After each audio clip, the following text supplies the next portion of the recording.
Okay, so in that cabinet you have a number of through holes. They're all labeled in both French and English.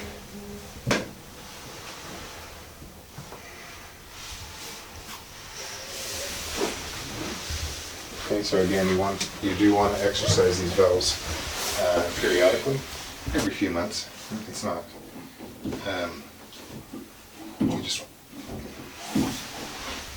even if it's every 6 months, that's probably going to be fine. But it's just a good idea. This is your shower sump pump, and then the big hose is your tank discharge. Okay, so your overboard discharge for the holding tank is up here. So there's no macerator pump; it just flows right out. The shower sump is not automatic, so that's what that switch there is for.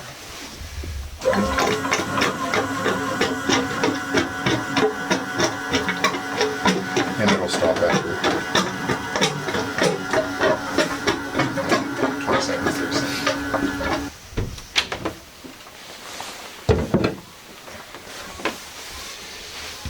So that's water inlet for the head, and these are heater controls.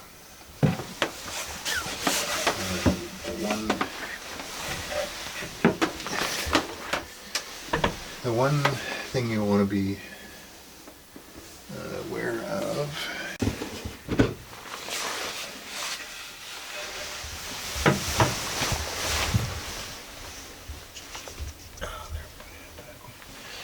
must be under here. So what's that? This is the compass. Okay. Okay, so for the autopilot. Yeah.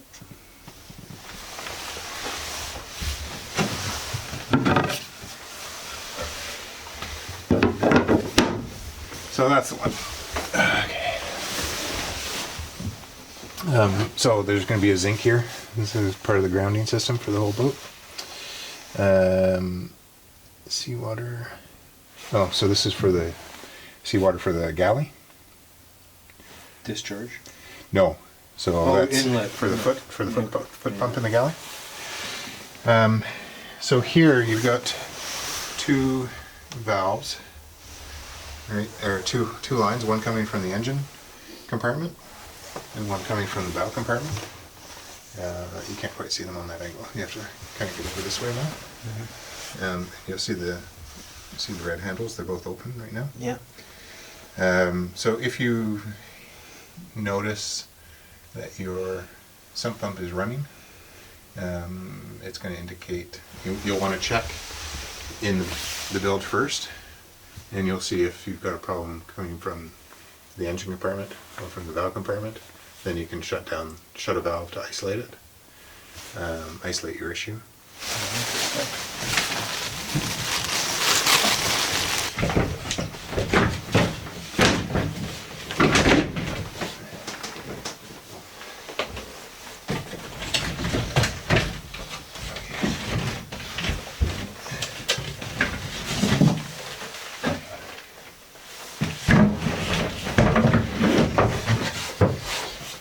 This is a fire extinguisher port. There'll be one on either side. So if you do have a fire in the engine space, you can pull the cover, stick your fire extinguisher in, and just spray it.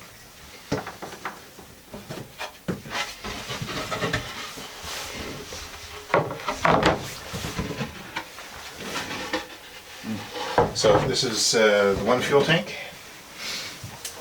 And so this would be your vent, and this is your supply to the engine on the starboard side. And that's the valve. So again, if you do have a fire, you want to close the valve as well, so you're not cut off the fuel supply. Right? And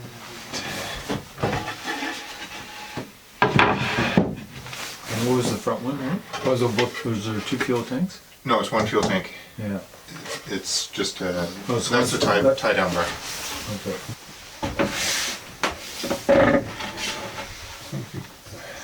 So just an air handler here for this cabin. Yeah. Can you open up that drawer actually?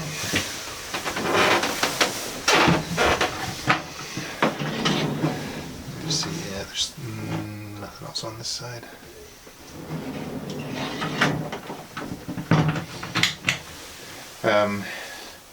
So you really don't, I mean, I guess you could store some stuff in here, but you don't want to really store, I wouldn't store anything in there personally. Because you don't want things shifting around and interfering with the heater. Okay. It just circulates hot water and then it's got a fan in there. Correct. Air around. Yeah.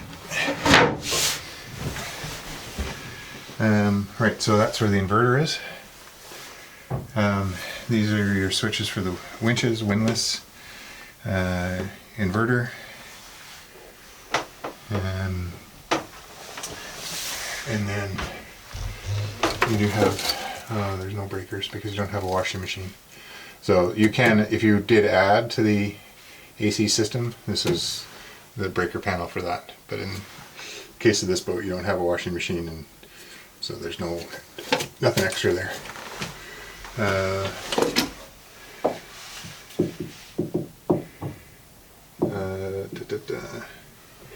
So these are for the outlets and the inverter. Okay. Let's see, inverter breaker. There will be a reset switch on the inverter as well somewhere. So if you do have problems with it not coming on, there will be a switch on that as well. Okay.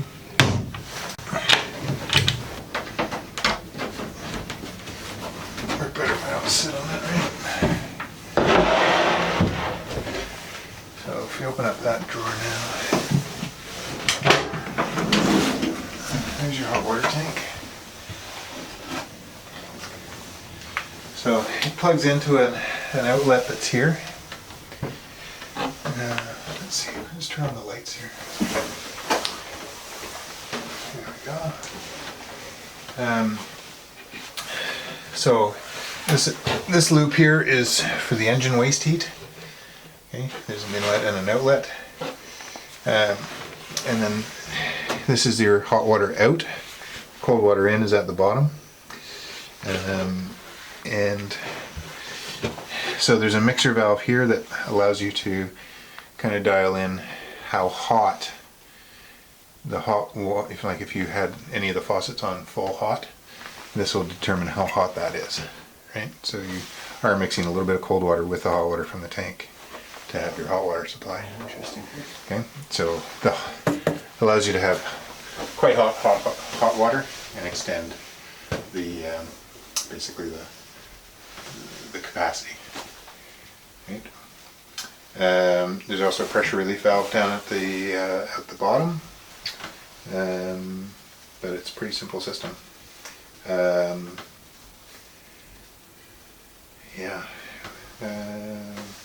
We've had one problem this year. It was the first time where we had to replace a thermostat in the hot water tank, but it's a pretty reliable system. You probably wouldn't be surprising if after about 10 years you have to replace the element, though, the heating element.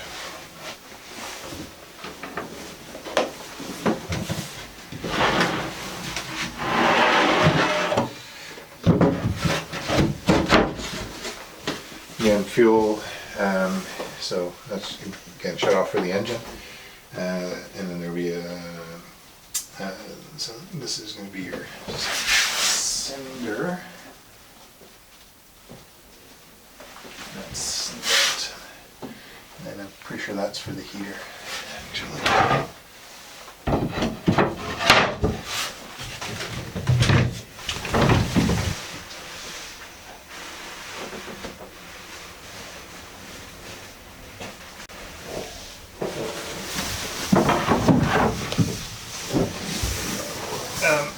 So under this bed, you could use this as storage, but I wanted to show you, it kind of gives you a good idea of the construction of the boat.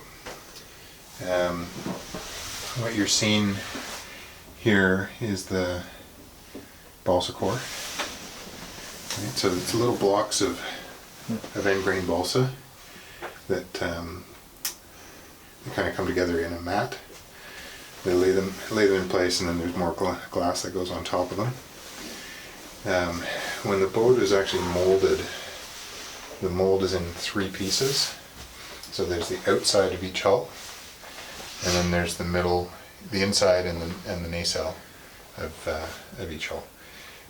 Inside of each hull and the nacelle. And then they put after everything's been laid up, they put the 3 pieces together. You can see that there's an awful lot of glass along the center line. So they weave the glass from the 2 sides kind of together. Then they put the vacuum bag on it, and then they infuse the resin.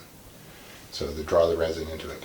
So although it's built or laid up in 3 pieces, it's chemically 1 piece in terms of the resin, right? So it's all the resin is done at the same time for the whole boat, for the entire hull. One thing you can notice up in here, this is an area where on this boat you don't have air conditioning. If you had air conditioning, that would be where there would be a through hole in there for a water inlet, I believe. And anywhere where there's a through hole, it's solid glass. There's no balsa core. Because there are little blocks of balsa and the resin gets infused, each little block is encased in resin.